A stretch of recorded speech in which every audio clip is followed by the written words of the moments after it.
Israel Hezbollah के बीच cease fire करवाएगा America. Joe Biden प्रशासन ने बनाया नया प्लान। नमस्कार, मैं हूं फरीद अली और आप देख रहे हैं TV9 डिजिटल। गजा में साल भर से चल रहे युद्ध को रुकवाने के लिए अमेरिका कई महीनों से कोशिश कर रहा है, लेकिन अभी तक कोई नतीजा सामने नहीं आया है।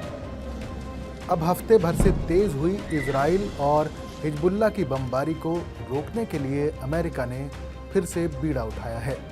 अमेरिका इजराइल और हिजबुल्लाह के बढ़ते युद्ध को शांत करवाने की तैयारी कर रहा है। बुधवार को अमेरिकी अधिकारियों ने बताया कि राष्ट्रपति जो बाइडेन का प्रशासन दोनों के बीच बढ़ते विवाद को शांत करने के लिए एक सीज फायर प्रस्ताव पेश कर सकता है। पिछले दिनों UN असेंबली की बैठक में अमेरिकी विदेश मंत्री एंटनी ब्लिंकन और दूसरे अमेरिकी अधिकारियों ने भी कई देशों को सीज फायर का समर्थन करने के लिए अपील की थी। अमेरिका का ये प्लान है कि ऐसा करने पर दोनों देशों के बीच लंबे समय तक शांति बनाई जा सकती है। वहीं इजराइल हिजबुल्लाह युद्ध पर नजर डालें तो दोनों देश लगातार एक दूसरे पर मिसाइलें दाग रहे हैं। इन दोनों देशों को रोकना अमेरिका के लिए एक बड़ी चुनौती होगी। फिलहाल इजराइल और हिजबुल्लाह पर अमेरिका का सीज फायर वाला फैसला कितना असर करेगा, ये तो बाइडेन के ऐलान के बाद ही पता चलेगा, लेकिन मौजूदा हालातों को देखते हुए ये कह पाना मुश्किल होगा कि इन दोनों में संघर्ष विराम हो सकता है। दोनों देशों को रोकना अमेरिका के लिए एक बड़ी चुनौती होगी। एक तरफ अमेरिका सीज फायर करवाने का प्लान कर रहा है, तो दूसरी तरफ इजरायली सेना हिजबुल्लाह आतंकवादी समूह के साथ बढ़ते तनाव के मद्देनजर अपने रिजर्व सैनिकों को सक्रिय कर रही है। उधर लेबनान के नागरिक देश छोड़ने पर मजबूर हो रहे हैं।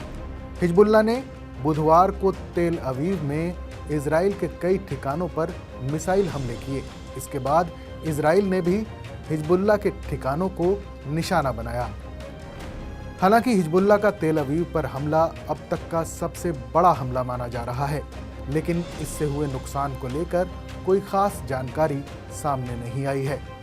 वहीं लेबनान के स्वास्थ्य मंत्री फिरास आबियाद ने बुधवार को कहा कि इजरायली हमलों में लेबनान में कम से कम 500 से ज़्यादा लोग मारे जा चुके हैं। हजारों लोग सुरक्षित जगहों पर शरण लेने के लिए पलायन कर रहे हैं। कई परिवार बेरूत और सिडोन चले गए हैं, तो वहीं कुछ लोग देश छोड़ने की भी कोशिश कर रहे हैं। इससे सीरिया बॉर्डर पर यातायात भी जाम हो गया है। दोनों देश लगातार एक दूसरे पर जवाबी कार्रवाई कर रहे हैं। हालात को देखते हुए भारतीय दूतावास ने एक ऐलान किया है। इजराइल के हवाई हमलों से लेबनान तबाह हो रहा है। तनावपूर्ण माहौल और बेहद चिंताजनक हालात को देखते हुए भारतीय दूतावास ने लेबनान में रह रहे अपने नागरिकों से लेबनान छोड़ने के लिए कहा है। इसके साथ ही अगली सूचना जारी होने तक देश के नागरिकों से लेबनान की यात्रा न करने की भी सलाह दी है। भारतीयों की मदद के लिए बेरूत में भारतीय दूतावास से ईमेल ID या फ़ोन नंबर पर संपर्क करने के लिए भी कहा गया है। इस खबर पर अपनी राय हमें ज़रूर बताएं। बाकी देश और दुनिया की तमाम बड़ी खबरों के लिए देखते रहें TV9 डिजिटल।